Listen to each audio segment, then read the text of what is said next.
Sa Ontario, isang donation drive ang isinasagawa ng dalawang Filipino groups upang matulungan ang mga Pilipinong kararating pa lamang sa Canada at naninibago sa winter. Paghihikayat nila sa komunidad, sumali sa pagsuporta sa mga kapwa Pilipino sa bansa, lalo na ngayong panahon ng Kapaskuhan. Silipin ang bayanihan ng mga kababayan sa report na ito. Tulong para sa mga Pilipinong kararating lang sa Canada. Ito ang tinatrabaho ng dalawang Filipino organizations, Adhika at Combat Science Warrior Arts of Asia sa Ontario. Sa pamamagitan ng donation drive, nais nilang mangolekta ng mga pagkain at damit na maaaring ibigay sa mga newcomer. We realize na talagang ang dami ng mga kababayan natin na talagang hirap sa buhay, and lalo ngayon sa Canada with the housing and economy problems. Mahal yung mga winter clothing, di ba? And hindi naman kasi tayo sanay sa ginaw. I mean, I've been here more than 40 years. I'm still not sanay sa ginaw. So yeah, I think winter clothing really helps a lot. Inspirasyon daw kay Ramos ang matagalang pagtulong ng Adhika sa komunidad, kaya naisip niyang magsagawa rin ng donation drive kasama sila. That Hika's been around for 40, going on 40 years.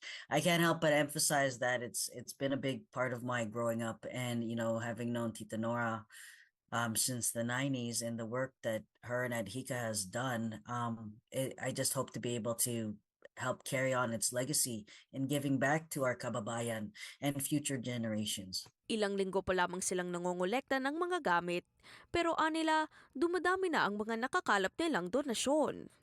Wala raw limitasyon sa bilang ng mga donasyong tatanggapin, kaya hinihikayat nila ang komunidad na patuloy na lumapit sa kanila para mapadami ang mga pamilyang matutulungan. About 10 bags of clothing, and about half a box of a half a balikbayan box of food goods. So we still have a lot more to go in terms of collecting.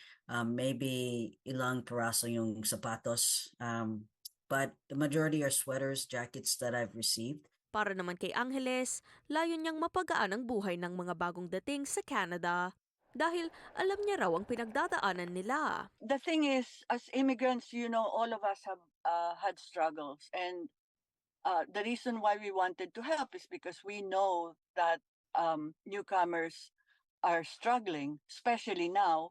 So gusto lang naming mag-give back, gusto lang naming matulungan para hindi naman kasing hirap nung naihirap namin. But of course, it's probably impossible to be able to parang save everybody or do that, but we try to help. Every little bit helps. Bukas ang kanilang donation drive hanggang sa katapusan ng Disyembre. Magsasagawa rin sila ng ilang newcomer workshops para mas matulungan pa ang mga Pilipino rito sa Canada.